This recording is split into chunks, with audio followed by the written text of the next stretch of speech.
So hi guys, it's SunshineRiver, and today I am going to be doing a book talk on Cress.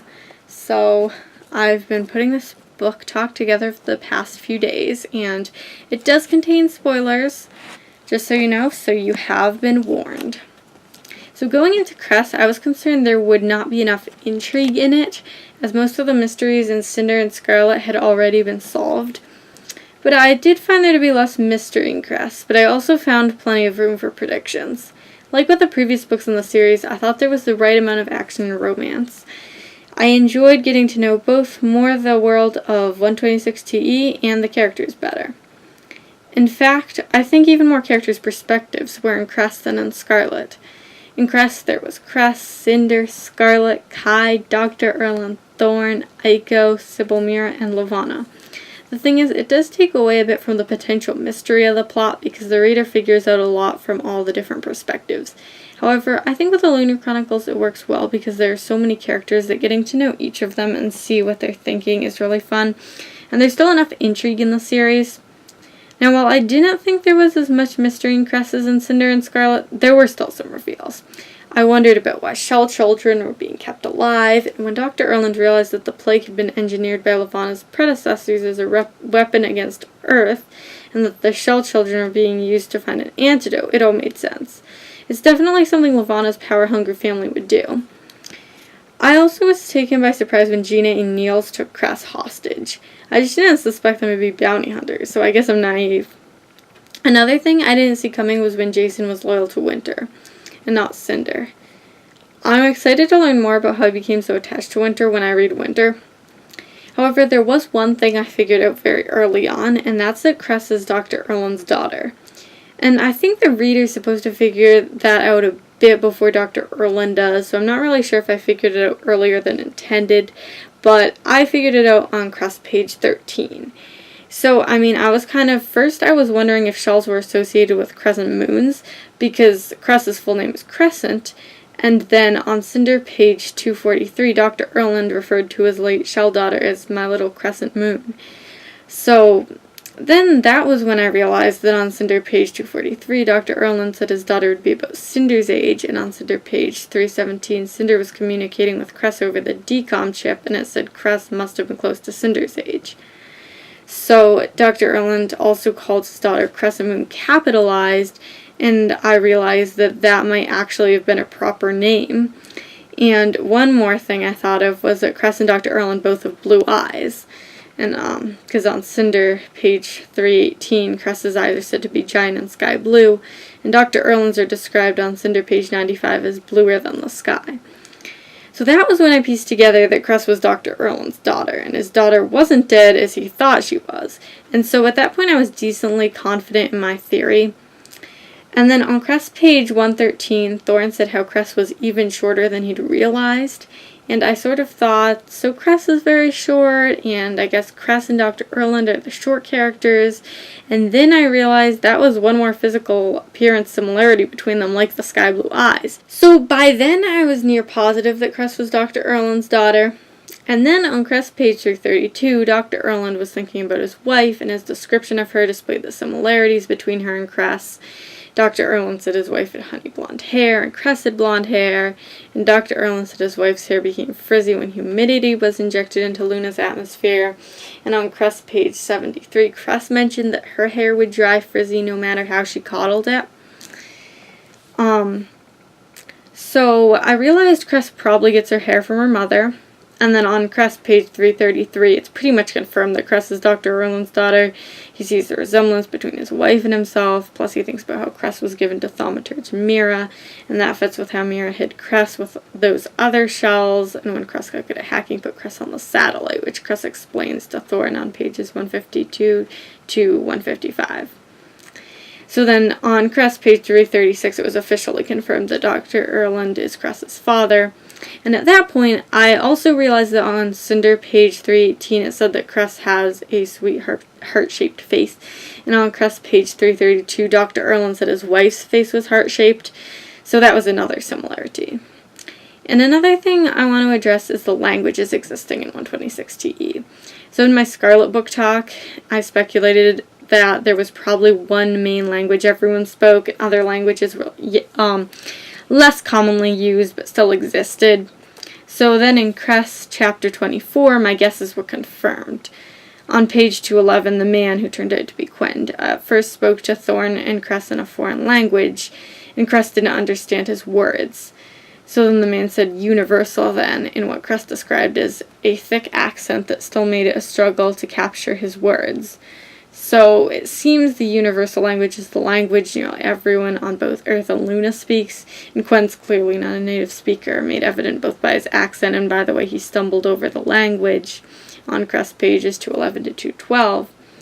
So I also just wanted to say that on Cress page 255, Cress mentioned Old Italian, so that must be another language in 126-E. So now we're going to talk about the characters.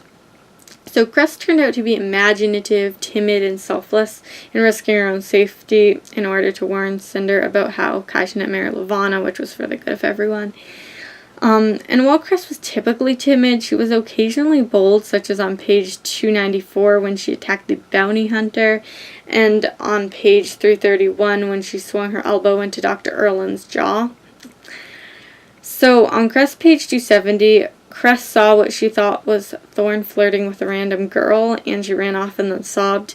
And I do think Cress overreacted a bit here, because, I guess Cress thought Thorn liked her romantically too, and probably that was why she was so upset, because she realized he didn't, which obviously kind of, by the end of Cress you think maybe Thorn does like her romantically, but at that point Cress was kind of realizing that, just come to the realization that their marriage wasn't real and stuff. Anyways, so because then she was thinking on page 271, she was going through quote unquote, Thorn was not her husband despite their made up romance, despite the nights spent in his arms, and then she was thinking how wrong she'd been, how stupid, which suggests that she had thought he was interested in her. So anyway, the thing is, I was just thinking, it's not infidelity, because as Cress mentioned, Thorn wasn't really in a relationship with her at that point, and and just because he's not even romantically interested in her at that point doesn't mean they can't end up together. So I was just thinking that Cress was being a little oversensitive there, but overall I liked her as a character. And so, yeah. So Thorn was cocky, sarcastic, flirtatious, and at times inconsiderate. On Cress page 41 when he was saying to Cress, is that old hair? And then he was saying it was a cross between a magpie nest and a ball of yarn after it's been mauled by a cheetah. So, that was pretty inconsiderate and rude, and I didn't like it very much. So, though while Thorn is usually selfish, there are some times when he's selfless. There was how he let Cress have water and didn't have any himself on Cress page 171 when they were in the desert, and he made her finish the water on page 205. And I also thought it was selfless of him to buy the escort droid for Aiko on page 283. He talks about how he wanted it for her. And Thorn also proves to be occasionally heroic. He went to try to save Cress on pages 287 to 291, and he kept his promise to kiss Cress when they thought they were all going to die on page 485. And on Cress page 511, Cress quote-unquote couldn't think of nothing more heroic. That was about how he kissed her. So, yeah. And Wolf was not a very prominent character in Cress. After he's shot and wakes up, he's kind of crippled by fear about what's happening to Scarlet, and so Wolf didn't really have a huge role in Cress, and Scarlet too isn't focused on that much. She's being held hostage on Luna for most of the book. In what's shown of her, she is very fiery, how she acts towards Winter, and she was bold in how on page 376 she started to say that Cinder's the true queen right in front of the lunar court, which was sure to anger Levana. But Scarlet's just that type of person, trying to anger Levana. So Aiko was flirtatious, enthusiastic, and a bit boastful at times, I also noticed that Aiko can be mildly vengeful. For example, on page 318, she was hoping Adri and Pearl would spill soy sauce on their dresses at the wedding, and Aiko threatened to take hot water away from Jason's showers. And on page 396, Aiko told Cinder, if you get the chance, give Adri a big kick in the rump for me with a metal foot. So that one was pretty funny. And Aiko can be a bit out for revenge, and she's also very amusing. Like, how she has a crush on Kai, that is very funny. I love all those times that she says stuff about that, like, randomly. And on page 469, when she complimented Cress at such a tense time, like they were about to take on, like, all these guards and stuff, and, like, she's just complimenting Cress's dress. So that was very funny. So Cinder is, as usual, sarcastic and selfless. And also on page 124, Thorne was telling Cress that Cinder always blames herself for the stupidest things. And so I thought about that, and I realized that really is true. Like, there are so many times Cinder blames herself. Like, on Cress, page 107, Cinder's thinking everything's her fault. On Cress, page 94, she's thinking about how the rescue plan was her idea, and it's her fault Thorne walked into a trap on the satellite. And on Scarlet, pages 357 to 358, as well as on Scarlet, pages 366 to 367, Cinder's thinking it's her fault the policewoman is dead. And on Scarlet, page 367, Cinder thinks it's her fault Michelle Benoit was taken. And on Cress, page 546, Cinder's blaming herself for the attack on Farafra because the townspeople were attacked because they helped her. So anyways, I'm going to talk a little more about this later, but I believe it's Levana's fault that people are dying, and Cinder's doing all she can to help. And I mean, she's trying to overthrow Levana, and I think that's the best thing she could be doing at the time. So then something that got my attention was on Cress, page 334, Dr. Erland's thinking about how Cinder wouldn't understand how he experiments on shells, and says Cinder has a quote-unquote tough time understanding the sacrifices that had to be made for the good of all. And so I don't completely agree with that. I mean, Dr. Erland, I think he might have meant that Cinder has trouble accepting sacrifices people are forced to make, such as how he's forcing shells to be experimented on. Because, like, I mean, I think Cinder understands sacrifice pretty well, I was thinking. Because she's sacrificing her own freedom to try to overthrow Levana and become the Lunar Queen, so that's for the good of all. So at the time I read that thing Dr. Erland said, I was kind of thinking that I didn't completely agree with that.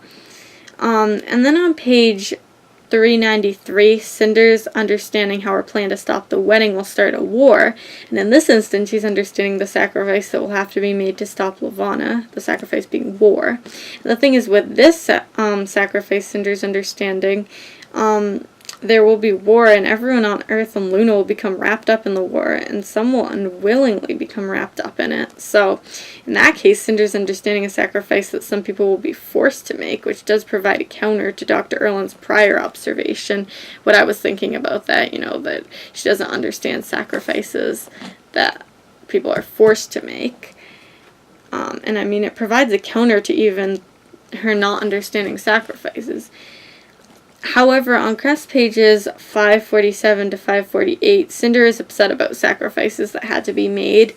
She's kind of thinking of all these sacrifices, and so though a lot of these are sacrifices in which she used her gift to manipulate someone, and therefore that person was forced to make a sacrifice. So that does kind of back my guess that maybe Dr. Erland meant Cinder has trouble understanding sacrifices that people are forced to make.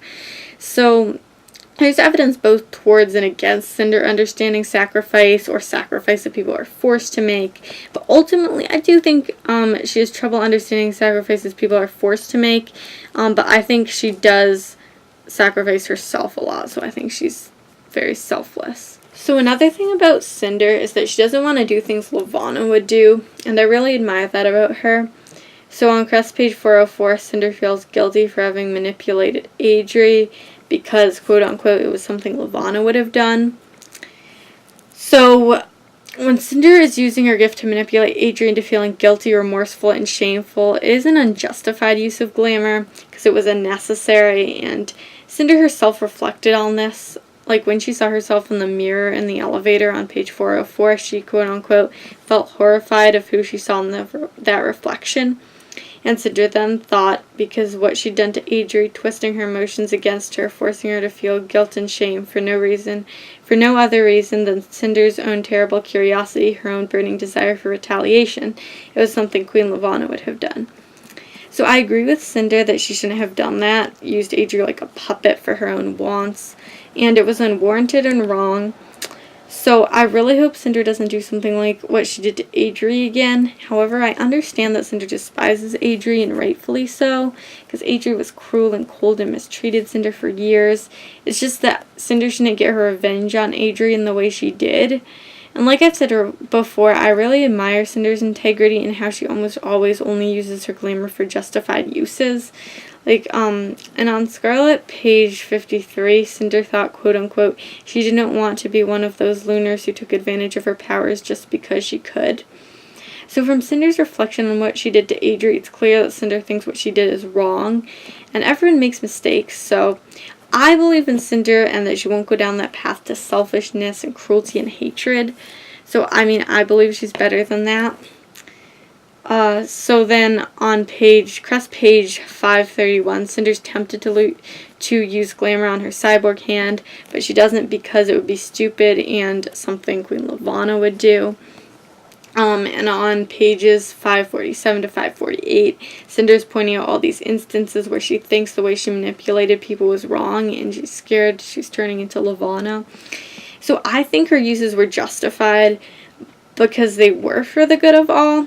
However, the fact that Cinder feels bad about using her glamour to manipulate people, that's more of her integrity, and I'm so happy to see her integrity.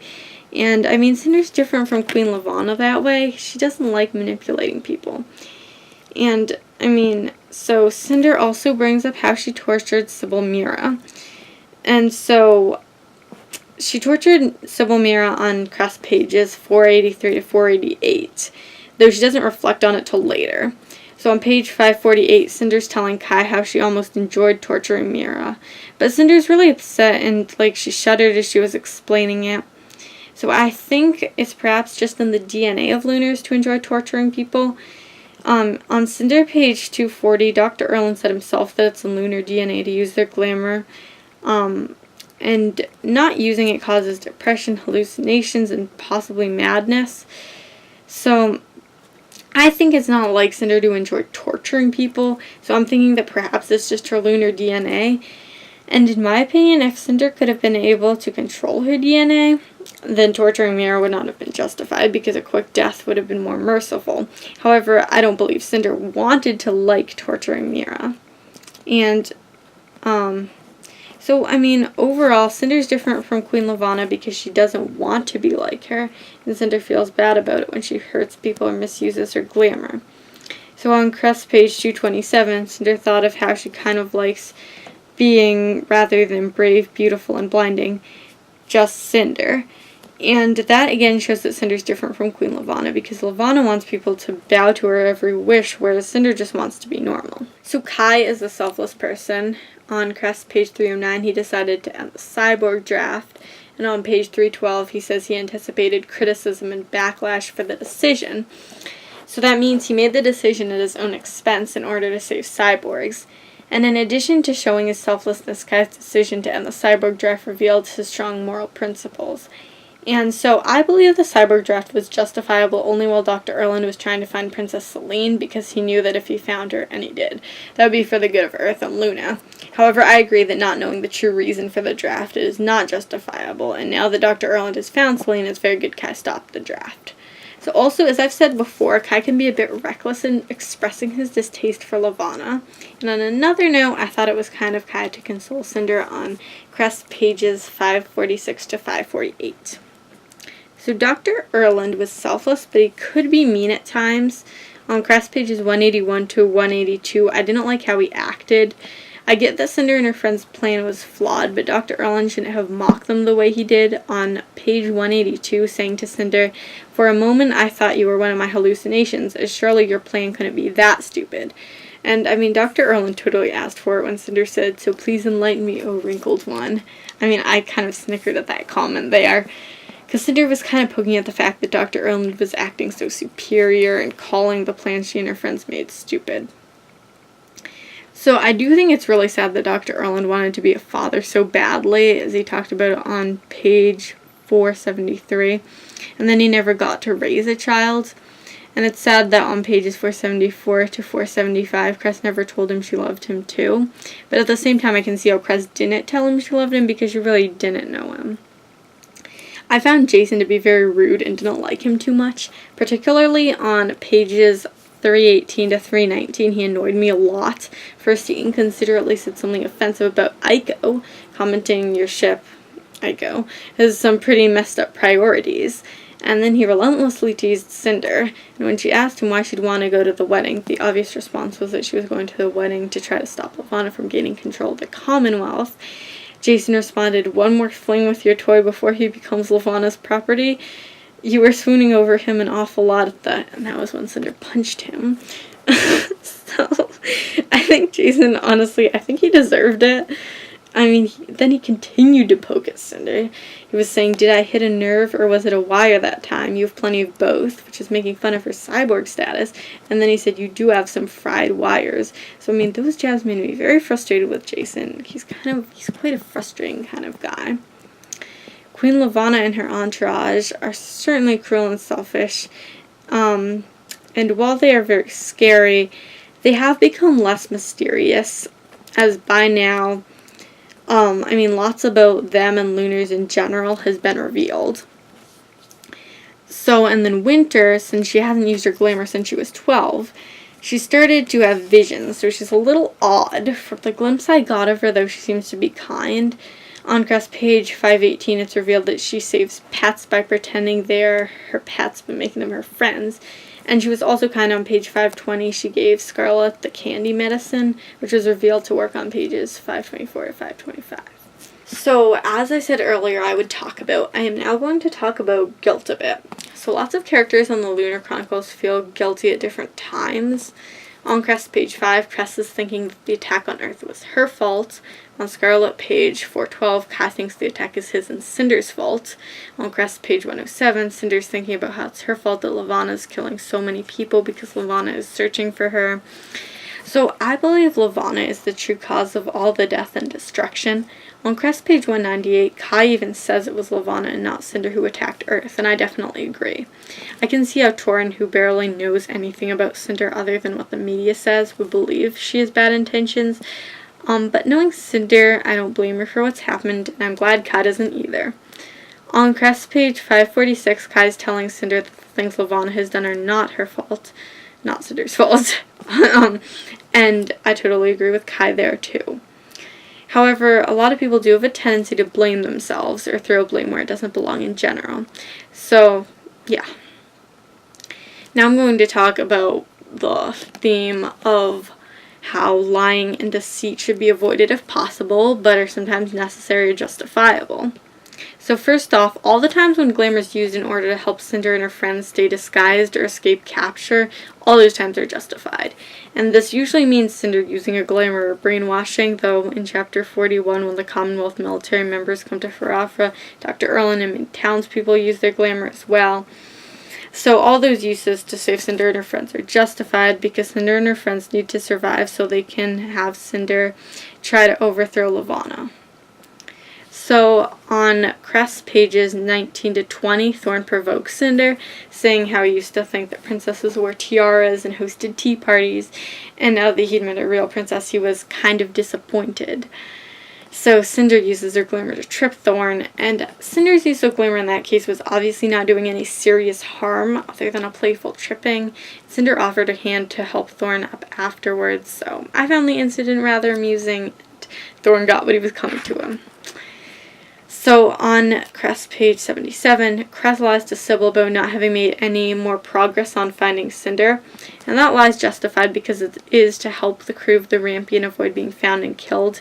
So although I think at the time Cress doesn't know Cinder is Princess Celine and doesn't know just how crucial Cinder's survival is, Cress is still lying to protect the crew of the Rampion from the wrath of Levana, so it's justified. In many instances, Thorn lies in order to hide Cress's and his true identities from the traitors. On page 211, he makes up a story that Cress is his wife and they were traveling and got attacked by thieves. On page 212, he calls Cress Mrs. Smith. On page 214, he says he and Cress are newlyweds that were traveling through the desert for their honeymoon. And additionally, on page 217, Thorne lies about how he heard the plague outbreaks weren't too bad. And I'm guessing that lie was because he needed an excuse for why Cress and he chose their honeymoon to be in northern Africa. So in my opinion, all those lies were justified. On page 216, as Thorne and Cress are sitting with the traders, Cress thinks about the dangers of the traders finding out that she's lunar and Thorne is an escaped convict. So Thorne needed to hide their identities to protect them from those dangers, so his deceit was justified. On page 263, Cinder thinks of how if Wolf lost control in his anger, she would try to use her gift to stop him. And that would, of course, be justified so that destruction would be minimized and people wouldn't get hurt. And then on page 264, when Wolf does get angry and lose control, Cinder doesn't gather herself quickly enough to take control of him. And Dr. Erlin's annoyed with the fact that she didn't control him, and Cinder replies that she was getting around to it. So basically, both Cinder and Dr. Erlin agree that using her gift to manipulate Wolf was, in the scenario where he loses control, warranted. On page 263, Cinder doesn't use her gift to take away Wolf's fear for Scarlet because Cinder thinks it is his right to mourn and to be terrified for Scarlet. So I agree with Cinder's decision here because it might be kind of intrusive to manipulate Wolf's emotions, even to console him when the manipulation isn't necessary. However, on page 363, Cinder feeds Wolf lies about Scarlet being okay, and that instance is justified because if Cinder didn't feed Wolf lies, who knows what Wolf might do, because he was still kind of in that state where he was really terrified for Scarlet and kind of like he probably wouldn't have been able to escape Farafra if Cinder hadn't fed him lies, so her feeding him lies was justified. On page 304, Kai is talking about how everyone is always pretending to be things they're not.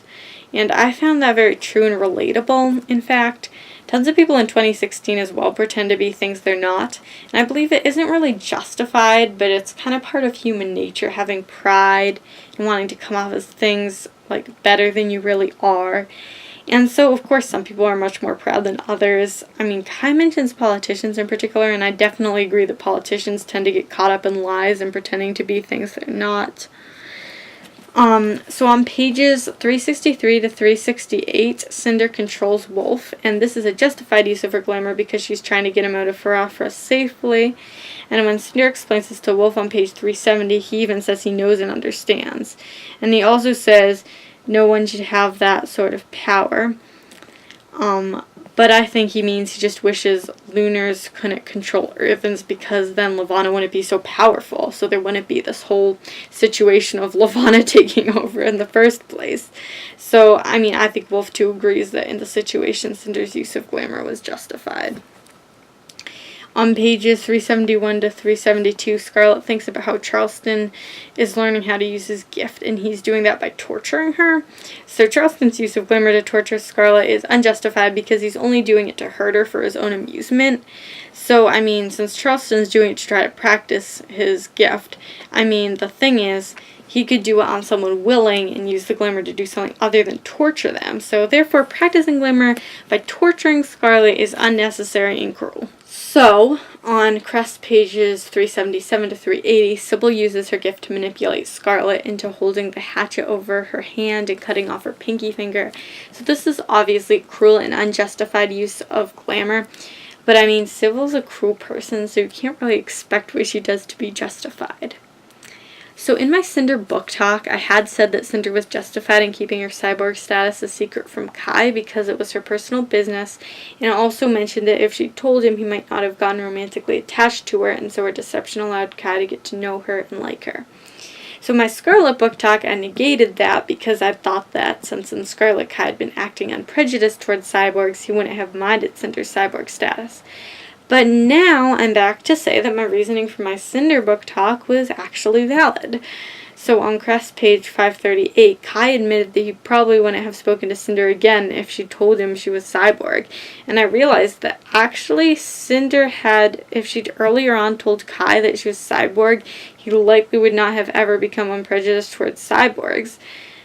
Because he got to know and like her without knowing she was cyborg, by the time he found out, he already liked her.